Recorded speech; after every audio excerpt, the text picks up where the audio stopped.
오늘 우리에게 주신 하나님의 말씀은 마태복음 6장 25절에서 30절 말씀입니다. 그리고 34절 말씀도 함께 보겠습니다. 마태복음 6장 25절에서 30절 말씀, 34절 말씀입니다.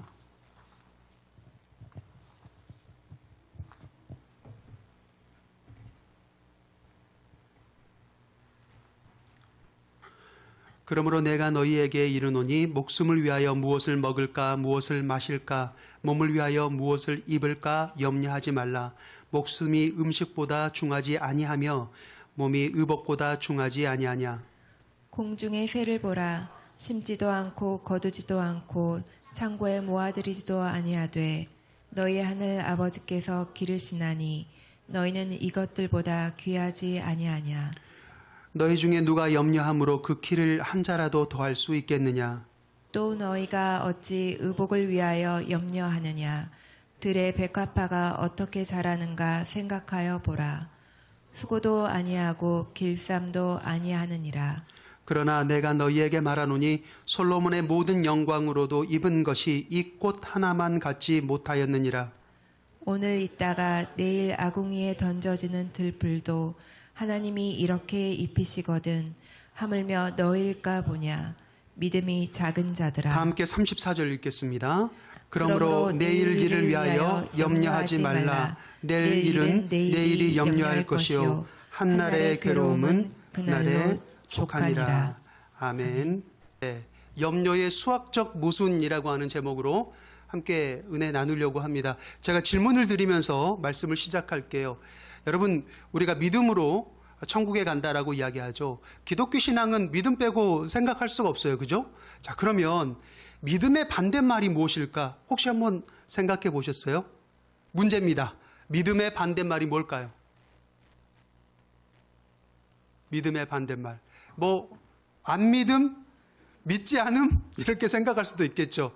당연히 정답인 것 같지만 실은 오답이에요. 여러분, 성경을 자세히 보시면요, 아주 놀라운 사실을 발견할 수 있어요. 오늘 예수님께서 제자들에게 뭐라고 이야기하세요?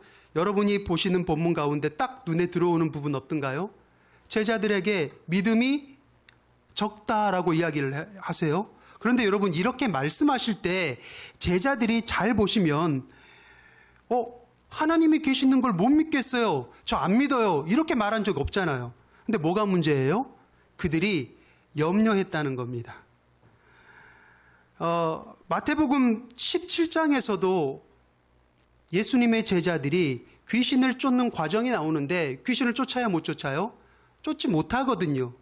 이때도 예수님이 뭐라고 말씀하시냐면 너희들이 믿음이 작은 까닭이니라 라고 말씀하세요. 근데 여기에서도 제자들이 저 하나님이 계신지 모르겠어요. 안 믿겨져요. 이런 말 전혀 하지 않았어요. 뭐가 문제였을까요? 혹시 안 고쳐지면 어떡하지? 혹시 하나님이 안 계시면 어떡하지? 염려했다는 거예요. 자, 여러분, 그러면 여기서 흥미로운 질문이 한 가지 생깁니다. 왜 하나님은 안 믿음, 믿지 않음 이것보다 염려를 믿음의 반대편에 세우셨을까 하는 거예요. 의외로 답은 간단합니다. 그런데 간단한 만큼 또 명확해요. 뭐냐면 여러분, 안 믿음이라고 하는 상태는 뭐예요? 하나님을 믿지 않는 거죠. 이것을 넌 크리스찬이라고 이야기해요. 저와 여러분은 하나님을 믿으니까 크리스찬이잖아요. 그러니까 하나님과 안 믿음의 상태는 뭐예요? 하나님과 관계가 있어요, 없어요? 관계가 없어요. 그렇죠? 하나님과 관계가 없는 상태가 안 믿음의 상태지만 여러분, 이 염려의 상태는 달라요. 염려는 하나님을 믿고 있어요. 그런데 믿으면서도 동시에 의심하는 이중적 상태라고 하는 겁니다. 하나님이 성경을 잘 읽어보시면 하나님은 구약에서부터 요한계시록까지 계속해서 지적하는 것 중에 하나가 뭐냐면 너희들이 이러든지 저러든지 굉장히 애매모호한 그러한 스탠스를 하지 말아라. 나는 그것을 굉장히 싫어하고 심지어 가증히 여긴다 말씀하세요. 요한계시록에 뭐라고 이야기해요? 네가 차든지 뜨겁든지 하기를 원한다 이렇게 말씀하시잖아요. 그래서 내가 믿으면서도, 하나님을 믿으면서도 혹시라고 하는 그러한 염려가 있다는 것은 마치 우리가 라디오를 듣는데 두 개의 주파수를 동시에 틀어서 듣는 거하고 비슷한 이치인 거예요. 믿음의 채널에서는 뭐라고 말해요? 하나님이 도우실 거야 말을 하겠죠. 그러면 염려의 채널에서는 뭐라고 이야기할 거예요? 염려의 채널에서는 이것을 조금만 비틀어 줍니다. 하나님 도우시겠지. 당연히 도우시겠지. 그런데 아무 일도 안 일어나면 어떡하지? 이런 거예요. 여러분, 두 개의 주파수가 동시에 틀어놓잖아요. 그러면 그것을 뭐라고 이야기해요? 그걸 잡음이라고 이야기하는 거예요. 그래서 이러한 염려의 주파수와 믿음의 주파수를 동시에 켜놓은 상태에서는요, 어떠한 설교를 잘하는 목사님의 설교를 들어도 그 설교가 어떻게 들려요? 잡음처럼 들리는 겁니다. 이게 바로 염려하는 믿음의 상태예요. 여러분, 염려의 그 교묘함을 조심하시기 바랍니다. 왜냐하면 염려는 믿음이 아니에요. 이거는 가짜 믿음입니다. 이런 거 있죠. 진짜와 비슷했어요. 진짜와 비슷했는데 결국 끝에 가보니까 가짜더라. 이거를 여러분 뭐라고 이야기합니까? 이게 이단이에요. 이단은 다 똑같아요. 뭐 예수님도 이야기하고 구원, 믿음도 이야기하고 다 똑같은데 그런데 이걸로는 부족해. 그래서 하나님이 우리 교주를 보내셨어. 이 교리를 우리에게만 주셨어. 끝에 가서 다른 거예요. 그러니까 하나님을 온전히 못 믿으니까 이건 부족하니까 이걸 대체해야 돼. 이거잖아요.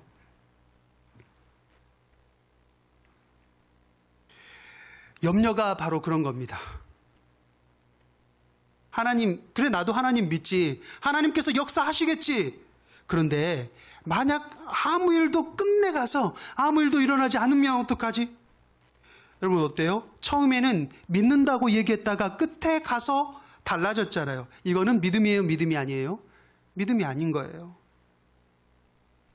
우리가 여러분 이단 피해라고 얼마나 애를 씁니까? 그죠? 심지어는 이단에 빠진 사람들 보면 이렇게 얘기하는 사람들도 많아요. 나는 도대체 아무리 생각해도 왜 이단에 빠지는지 이해할 수가 없다. 그런데 여러분, 만약 염려하는 믿음이 이단적인 믿음이라면 우리 정말 정신 차려야 됩니다. 우리 정말 정신 차려야 돼요. 여기서 끝이 아니에요. 여러분, 염려하는 이 믿음이 위험한 이유가 또 있어요. 그건 뭐냐면 스스로를 지혜로운 믿음으로 포장한다는 겁니다. 여러분, 포장이 아무리 좋아도 중요한 건 그 안에 내용물이 중요한 거지, 포장지가 화려하고 내용이 허술하면 내가 속았다는 생각 들잖아요. 우리 예수님이 그렇게 우리에게 내가 속았구나 생각하게 하실 겁니까, 여러분? 사단은요, 이 염려하는 마음을 통해서 사람에게 들어옵니다.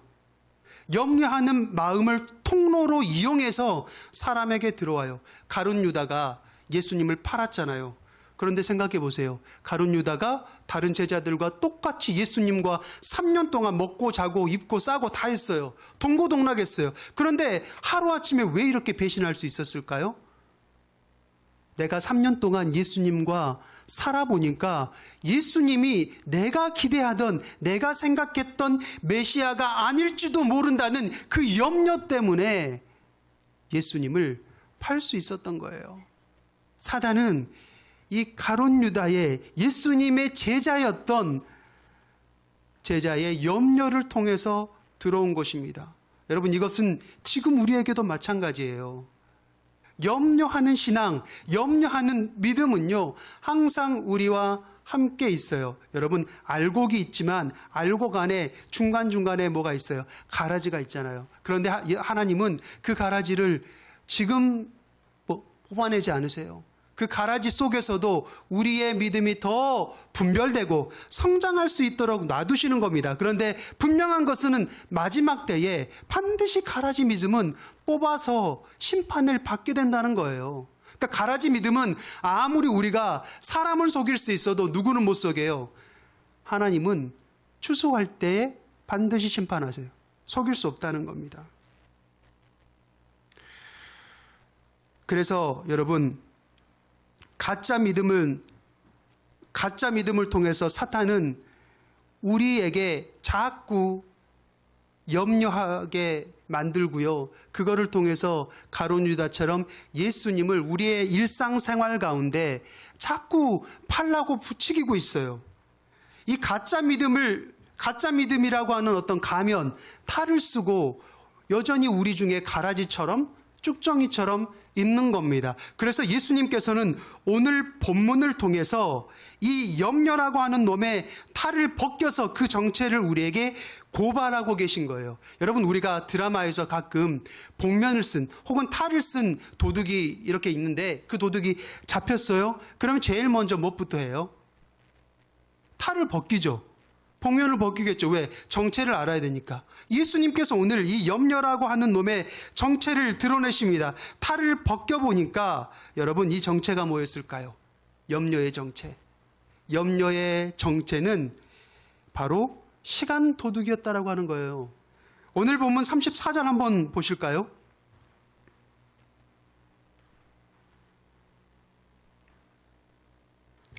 (34절) 자, 그러므로 내일 일을 위하여 어떻게 하지 말라?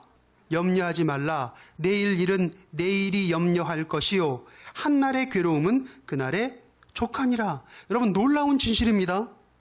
염려는 단순히 감정의 문제가 아니었던 거예요. 감정의 문제가 아니라 시간 도둑이라는 겁니다. 자, 한날의 괴로움은 그날의 족하니라라고 했죠. 여기서 말하는 한날은 오늘의 괴로움을 말하는 겁니다. 오늘의 괴로움 뭐예요? 우리가 다 가지고 있는 진짜 현실적인 문제들, 우리 다 있잖아요. 내가 오늘 꼭 해결해야 될 문제들, 내가 오늘 해결해야 될 숙제, 과제, 관계 속에서 있는 일들, 풀어야 될 것들. 여러분, 이것은 믿는 자나 믿지 않는 자나 동일하게 있어요. 여기서 자유로울 사람은 세상에 아무도 없습니다. 자, 그럼 내일의 염려는 뭘까요? 여러분, 내일은 이미 일어난 일입니까? 아니면 아직 안 일어난 거예요? 아직 안 왔잖아요. 그러니까 내일이죠. 그죠? 그러니까 내일의 염려는 명확하게 하자면 아직 일어나지도 않는 가상의 문제예요. 이게 어떤 문제인지도 아직 우리는 몰라요. 내일이 안 왔으니까. 그죠? 이게 중요한 포인트입니다. 여기서 우리는 염려하는 사람의 계산법이 있어요. 화면 한번 띄워주시겠어요? 네. 염려하는 사람의 계산법 뭐예요? 자, 오늘 말씀해 보니까 오늘의 괴로움이 있어요. 이거는 믿는 사람이나 믿지 않는 사람이나 누구나 다 가지고 있는 거예요. 그런데 염려하는 사람에게는 여기에다가 더하기가 있어요. 뭘 더해요? 있지도 않는, 뭔지도 모를 내일의 염려를 끌어다가 더하는 거예요. 자, 그러면 오늘의 괴로움 더하기 내일의 염려는 답이 뭐예요? 이중적인 고통입니다. 이게 염려의 계산법이에요. 그런데요, 문제는 이 염려가 이게 심각한 게 중독 현상이 있다는 거예요.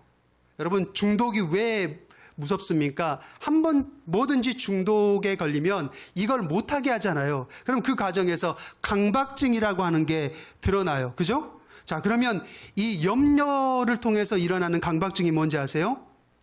아까 우리가 나누었었던 거, 조금 전에 나누었었던 내일, 그러니까 존재하지도 않는 가상의 문제 있잖아요. 그 존재하지도 않는 미래의 고통을 오늘 내가 미리 당겨서 쓰고 있다는 거예요.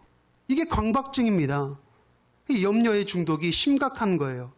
자, 여러분에게 24시간씩 그 입금되는 시간은행이 있다고 한번 가정해 봅시다.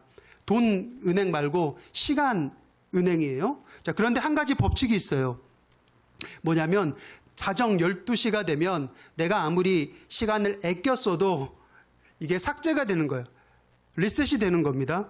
그래서 내가 시간을 아껴 썼다고 해서 내일로 2월 되냐? 2월 될 수가 없고, 내가 시간이 부족하다고 해서 내일의 것을 내가 끌어다 쓸 수가 없는 거예요. 자, 그런데 염려라고 하는 것은 뭐냐면 내일의 시간을 내가 낮에 시간은행에 가서 미리 대출을 받아서 걱정하는 거예요. 어차피 그래봤자 자정 12시가 되면 그 시간은 삭제가 되거든요. 그러니까 얼마나 어리석은 겁니까? 이게 여러분 경제학적으로 어떤 손실을 우리가 계산해낼 수 있을까요? 그러면 좀 더 여러분 명확해지겠죠. 자, 경제학에서 쓰는 용어 중에 기회비용이라고 하는 말이 있어요. 기회비용이 뭐냐면 내가 한 가지를 선택하면서 포기해야 되는 다른 것의 가치를 말하는 겁니다. 두 가지가 있는데 한 가지만 선택할 수 있어요. 그러면 이걸 한 가지 선택하면 다른 것은 포기해야 된다는 게 그게 기회비용이에요. 여러분 염려를 이 기회비용에 대입해 보니까 어떤 결과가 나온지 아세요? 한번 화면 보여주세요. 예, 조금만 더 혹시 글씨 크게 가능합니까? 네. 내일 걱정을 내가 낮에 가서 시간은행에 가서 대출 받아왔어요. 그래서 대출 받은 그 시간만큼 어때요? 내가 오늘 마땅히 누려야 할 하나님께서 주신 평안이라고 하는 시간이 있거든요. 그 시간을 어때요? 손해보는 거예요. 상실하는 거예요. 나는 평안한 시간에 뭘 하고 있으니까 내일 해야 될 걱정을 미리 대출 받아가지고 그놈 가지고 이게 머리 아파하고 있으니까. 그러니까 염려를 잡으면 기회비용의 그러한 계산에서는 뭘 놓치는 거예요? 평안을 놓치는 거예요. 또 어떻습니까? 일어날지도 모르는 가상의 문제를 내가 해결하려고 애를 씁니다. 근데 해결돼요? 안 돼요? 될 수가 없어요. 절대로 될 수가 없습니다. 불가능해요. 왜요? 가상의 문제잖아요. 어떤 문제인지 우리가 아직 몰라. 그런데 이걸 어떻게 해결해요? 그냥 걱정하고 염려할 뿐이죠. 그런데 그렇게 염려하고 애쓰는 동안 실제적으로 내가 오늘 해결해야 되는 문제들은 하나도 해결할 수가 없어요. 그 문제들이 모두 복잡하게 분산되는 겁니다. 결론적으로 말하자면 이 염려라고 하는 것은 수익률이 마이너스 100%인 투자를 계속 내가 지금 하고 있는 거예요. 세상에서 가장 비효율적인 투자가 뭐예요? 바로 염려라고 하는 겁니다. 자, 그러면 이 염려에 대한 예수님의 솔루션, 오늘 말씀에 있죠? 예수님의 솔루션은 뭡니까? 내일 일은 내일이 염려할 것이요 라고 했어요. 근데 여기에서 참 재밌는 표현이 나옵니다. 여러분 감 잡으셨어요? 내일 일은 내일 염려할 것이요 이 말이 아닙니다. 여러분 오해하시면 안 돼요. 뭐라고 이야기했어요? 내일 일은 내일이 염려할 것이요 라고 꼭 집어서 말씀하셨어요. 그러니까 뭐예요? 내일을 의인화한 겁니다. 마치 살아있는 존재인 것처럼 의인화해서 말씀하신 거예요. 그 이유가 있어요. 여러분 내일아 이런 뜻이죠. 내일아 내일은 네가 알아서 해. 오늘이 알아서 할 거야. 이런 말이에요.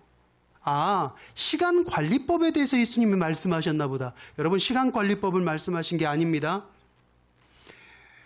내일이라고 하는 시간을, 미래의 시간을 예수님께서 의인화해서 명령하셨잖아요. 그죠? 여러분 명령은 누가 할 수 있는 거예요? 주인이 종에게 할 수가 있는 겁니다. 예수님 시대에는 이게 명확했어요. 그때는 주인이 있고 종이 있었으니까. 그죠? 그러니까 여러분 이 말은 무슨 말이냐면 시간의 주인이 누구인지에 대한 신학적인 선언을 하신 거예요. 이건 엄청난 개혁적인 말씀인 겁니다. 여러분 염려가 해결되려면 시간이라는 게 필요해요. 그죠? 시간이 필요하죠. 근데 믿음도 마찬가지입니다. 믿음도 이게 이루어지려면 역시 시간이 필요합니다. 결국 뭐예요? 염려 대 시간. 이거는 사실 어떠한 문제냐면 어떤 것에 싸우냐면 시간을 누가 주관하고 있느냐의 대결인 거예요. 자, 그런데 여기서 믿음과 염려의 본질적인 차이가 드러나기 시작합니다. 염려의 시간관이 있어요. 여러분 염려의 시간관 안에서는 하나님이 시간의 주인이 아닙니다. 누가 시간의 주인이냐면 내가 시간의 주인인 거예요. 그러면 이 염려의 시간관 안에서 과거라고 하는 시간, 과거, 현재, 미래의 시간은 어떻게 되느냐? 이렇게 됩니다. 모든 시간을 내가 통제하잖아요. 과거를 후회 속에서 사는 거예요. 과거를 항상 후회하고 현재를 불안해하면서 미래를 걱정합니다. 여러분 이 중에 좋은 게 있어요? 단 하나도 없어요. 일개도 좋은 게 없습니다. 그러나 여러분 믿음의 시간은 어떻습니까? 믿음의 시간 안에서는 내가 주인이 아니라 하나님이 내 시간의 주인이 되시는 거예요. 그러면 하나님이 이 시간의 주인이 되었을 때 과거, 현재, 미래라고 하는 시간은 나에게 어떻게 적용이 되냐? 과거는 내가 아무리 못났을지라도, 내가 어떠한 잘못을 저질렀을지라도 여러분 잘 아시잖아요. 하나님의 은혜로 뭐예요? 용서를 받았어요. 그리고 현재는 어떻습니까? 현재는 하나님의 은혜로 내가 살아가고 있는 시간이 현재고, 하나님의 시간 안에서의 미래는 어떻습니까? 하나님의 은혜로 보장된 시간이 바로 하나님의 시간이라는 거예요. 사랑하는 성도 여러분, 우리가 서두에 믿음의 반대말이 뭐라고 했어요? 염려라고 했잖아요. 자, 그러면 이것을 뒤집어서 생각할 수도 있겠죠? 자, 뒤집으면 어떻게 됩니까? 믿음이란 염려라고 하는 것을 하나님의 시간 안에서 문제없다라고 내가 선언하는 거예요. 그게 믿음입니다. 우리는 믿음이라고 하면 너무 국한되게 생각을 해요. 돈으로도 못 가요, 하나님 나라. 믿음으로, 아니 명예로도 못 가요, 하나님 나라. 오직 뭘로 가는 나라? 믿음으로만 가는 나라, 하나님 나라. 이렇게 노래 부르고 어렸을 때 주일학교 때부터 교육받아 오니까 믿음이라고 하면 천국 가기 위한 어떤 티켓처럼 내가 뭔가 이렇게 천국 갈 때만 말하는 것이 믿음이라고 생각하는데, 여러분, 오늘 예수님은 믿음을 이렇게도 말씀하시는 거죠. 내가 하나님을 믿고 주님을 영접했으면 성령 안에서 염려를 내려놓으라, 이렇게 말씀하시는 거예요. 빌립보서 4장에 보면요, 바울이 제시한 3단계 염려 치료법에 대해서 나옵니다. 뭐라고 되어 있냐면 아무것도 염려하지 말고. 근데 여기서 염려하지 말고는 해도 되고 안 해도 되고가 아니라 명령인 거예요. 명령은 무조건 따라야 되는 거잖아요. 염려를 하지 말라고 마치 금지 명령을 내리는 겁니다. 그 다음 단계는 뭐냐면 방법을 제시해요. 어떻게? 모든 일에 기도와 간구로. 그리고 그 다음에는 더 디테일하게 구체적인 방법을 이야기합니다. 감사함으로 너희 구할 것을 누구에게? 하나님께. 시간의 주인이신 하나님께 아뢰라는 거예요. 어차피 염려도 시간의 문제고 믿음이 이루어지는 것도 시간의 문제잖아요. 하나님께 아뢰라는 겁니다. 감사함으로 구하라는 것은요, 해보면 알거든요. 여러분, 받을 것을 내가 믿지 못하잖아요. 그러면 감사가 없어요. 안 나옵니다. 그럼 어떻게 해야 될까요? 처음부터 되지 않아요. 처음에는 일부러라도 내가 되지 않더라도 감사해 보는 거예요. 여러분, 신앙은요, 믿음도 훈련입니다. 훈련이라는 게 뭡니까? 우리 성도들이 가장 착각하는 게 뭐냐면, 내가 믿으면 모든 것이 된다며. 내 10년 믿었는데 왜 안 되는 거야? 10년 동안 훈련 안 하고 믿으면 안 돼요. 훈련이라는 것은 뭐냐면 안 되는 것을 될 때까지가 훈련인 거예요. 그렇죠? 그러면 안 되는 것을 될 때까지 감사해 보세요. 감사하면요, 염려를 내려놓게 됩니다. 반드시 그렇게 되는 거예요. 그리고 염려와 함께 꼭 내려놔야 할 것이 또 있어요. 뭐냐면 그게 바로 욕심이라는 겁니다. 여러분, 사실 우리는 뭐 때문에 염려하는지 알아요? 한 90% 정도는 대부분 이 욕심 때문에 염려하는 거예요. 하나님께서 이미 나에게 주었을 수도 있거든요. 그런데 이 정도만 해도 사실 부족하진 않아요. 내가 죽을 것 같이 고통스러울 때도 죽을 것 같다는 말은 아직 죽지는 않았다는 거거든요. 그죠? 그런데 우리는 뭐가 문제냐면 우리는 항상 필요 이상으로 넘치게 얻어야 직성이 풀리고 그게 뭐예요? 복이라고 생각하는 거예요. 아무개랑 내랑 항상 비교하니까 문제인 거고요. 믿음의 가정 안에서도 누구 집 자식이랑 내 자식을 비교하니까 문제가 또 되는 거예요. 이미 하나님이 주셨는데 내가 원하는 만큼이 아니니까 어때요? 아직 못 받았다고 내 신경이 그렇게 학습이 되어서 착각하고 있는 거예요. 그 고집을 피우는 겁니다. 하나님은 주셨는데 아직 못 받았는데요? 받은 적 없는데요? 그것을 통해서 염려가 또다시 나에게 오는 거예요. 여러분, 출애굽기에 만나 알죠? 만나. 출애굽한 후에 가나안 땅, 약속의 땅에 가기 전까지 40년을 뭐 먹고 살았어요? 만나만 먹고 살았어요. 만나는 누가 주신 거예요? 하나님이 그날 내려주신 거잖아요. 그런데 생각해 보세요. 왜 하나님이 만나를 한꺼번에 많이 주거나 뭐 그러지 않고 하루씩만 주셨거든요. 왜 하루씩만 주셨을까요? 이것은 단순한 식량 공급의 문제가 아니라 하나님의 이유가 있었던 거예요. 1일 하나님 신뢰 훈련을 반복해서 40년 동안 하지 않으면 가나안 땅에 들어가서 세상 문화를 만났을 때 또 흔들리게 된다. 그러니까 철저하게 하나님을 신뢰할 수 있는 훈련에 완전히 적응이 된 자들만 내가 데리고 가나안 땅에 들어가겠다라고 하는 게 만나를 통해서도 이루어진 거예요. 여러분, 성경이 말하는 만나의 유통기한이 언제라고요? 오늘 하루인 거예요. 그래서 여러분, 어제 만나는 어때요? 내가 만나를 다 안 먹고 남겼어요? 그러면 먹을 수 있어요? 없어요? 먹을 수 없어요. 썩어버리거든요. 이게 뭡니까? 과거에 얽매이지 말라는 겁니다. 여러분, 내일 만나를 하나님이 미리 주시지 않아요? 미래를 염려하지 말라는 거예요. 그리고 결국에 뭐예요? 오늘 만나만 신선합니다. 오늘에 충실하라는 겁니다. 현재에 집중하라는 거예요. 여러분, 제발 부탁드립니다. 오늘 은혜에 집중하세요. 오늘 은혜에 집중하셔야 돼요. 그렇게 하다 보면 들풀도 먹이시고 새도 입히시고 먹이시는 하나님의 놀라운 역사와 만지심의 은혜가 저와 여러분에게 충만할 줄 믿습니다. 기도하겠습니다.